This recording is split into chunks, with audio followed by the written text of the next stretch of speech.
Hey, it's Mike Brennan. We're back with another segment of MITech TV, and we have a long time, I never say old friend with women because I always get in trouble. It's a longtime friend, Michelle Gilbert, formerly of Comcast Heartland.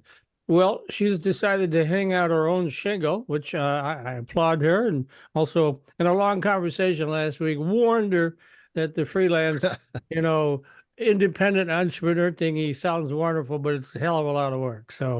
But she'll find that out shortly. Anyway, she's got something called Purple Engine Coaching and Consulting.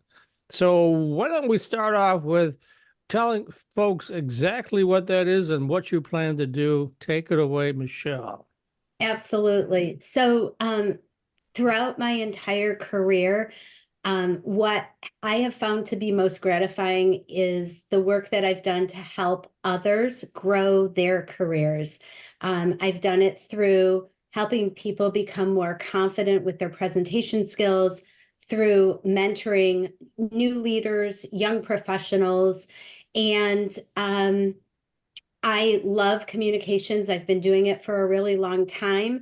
Uh, but this is something that I've been thinking about for a couple of years. And so I finally decided to take a chance on me and jump off the high diving board. What I'm doing is combining my 3+ decades of managing people, navigating different corporate environments, communications expertise, and most importantly, my love for helping others grow their careers to launch Purple Engine Coaching and Consulting. I'm a career development and executive coach and a communications consultant, because you don't spend 34 years in corporate communications and just throw that away.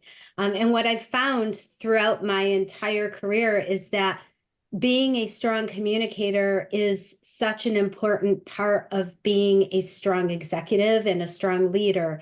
And so that's where I'm focusing my energies and really coaching people to find their meaning and their purpose and achieve the results that they want to achieve. All right. So one thing I was curious about, even before I saw it on your list of talking points, was what the name means. What does Purple Engine mean? Yeah, my husband asked me that too. So I wanted to come up with something that had meaning behind it other than just my name. And the color purple represents wisdom and power. And these are really qualities that I believe we all possess. But sometimes we all get stuck. We find ourselves at a crossroads and we need a little jump start, to really help us find the answers that are within ourselves. And that's really where an engine comes in. An engine helps to get you where you need to go.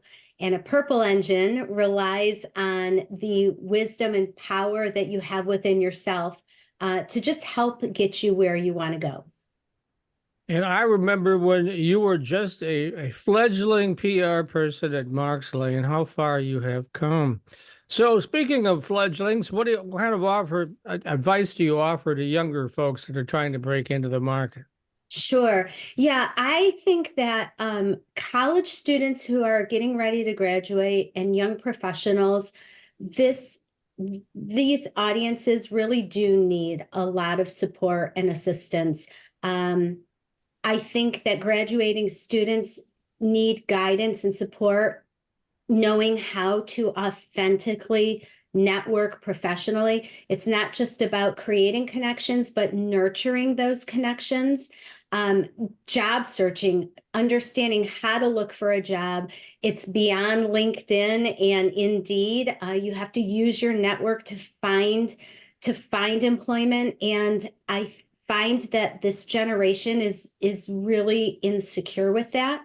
And also transitioning to a new culture, graduating college student only knows that college experience, and now they're moving into their first professional gig. And really understanding how to navigate a business environment can be incredibly intimidating. And so far, and I'm certainly not knocking on any colleges for this, but so far I'm not hearing that they're learning that in college. And so this is an area where I feel like they can really benefit. I do a lot of guest lecturing at college campuses to help them understand how to do this. Yeah, that's the so-called soft skills that aren't really soft, right? Yeah, they are soft skills. I mean, I just think about my relationship with Kathleen and how we originally met.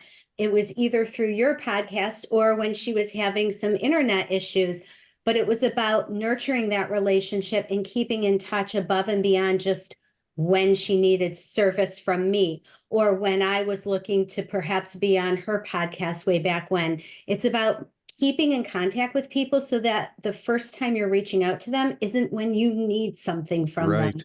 but that Right. you're circling back. And I will tell you, and you're both going to remember this name, I learned those soft skills from the late Fred Marks. Mm. Fred was a master at relationship building. And back in the day, he used to take his Detroit News, his Detroit Free Press, and his Crane's Detroit Business, the hard copies, and he would literally clip all the stories of potential clients and he would mail them with a personalized note. And that's how Fred grew his business.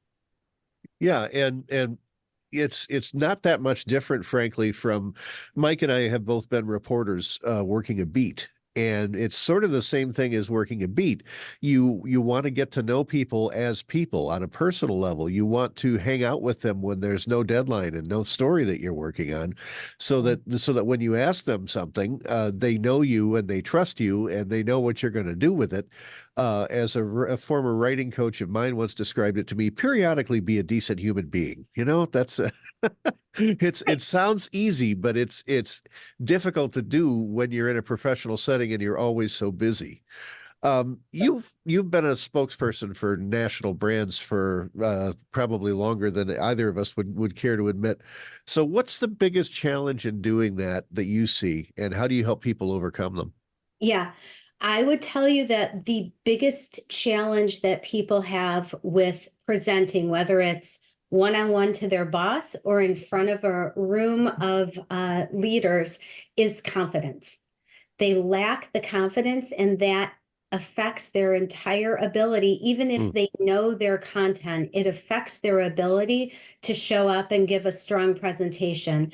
So I have been leading presentation training for almost a decade. I do one-on-one coaching around it, and I also go into organizations and help them bring together a group of new leaders, high potentials, people who have to present, but they're just terrified of it. And I lead a 6 series training where they get hands-on practice with feedback, not just from me, but their peers in the class. And at the end of the session, the 6-part series, they are giving a presentation in front of their colleagues, their leaders. What the work that I've done with this is so incredibly gratifying because I have watched people who cried during their first presentation, made me close my eyes because they didn't want to see me watching them. And at the end of the series, they were presenting in front of vice presidents and doing it with such grace. And this is a skill. Again, even if you are a behind the scenes worker, eventually you are going to have to present something to someone, whether it's a PR person pitching a reporter, whether it's a finance person who's giving a presentation to their highest leader, you're going to have to present something at some time. And being able to be confident with your capabilities is really important. How else are you using your experience in your new business? Sure. In a lot of different ways. In addition to the graduating college students, I work with young professionals who are looking to increase their confidence, to grow their careers, and really to better understand new business environment that they're working in. New leaders who are navigating the challenges and responsibilities of their new role. So many times in corporate America, people get promoted into new roles, but they're not necessarily given the tools that they need to help them understand how to have a difficult conversation with someone who now reports to you. So I work with new leaders as well. And then I also work with seasoned executives who are stuck for whatever reason, maybe they're looking for their next career move and they just need a third party person who can come without judgment, who's curious and compassionate and is going to really help them figure out how to get unstuck. It's that simple. Okay. So you've got people all interested in this new business of yours. Please tell us how we can get a hold of you. Sure. So I'm still working on my website.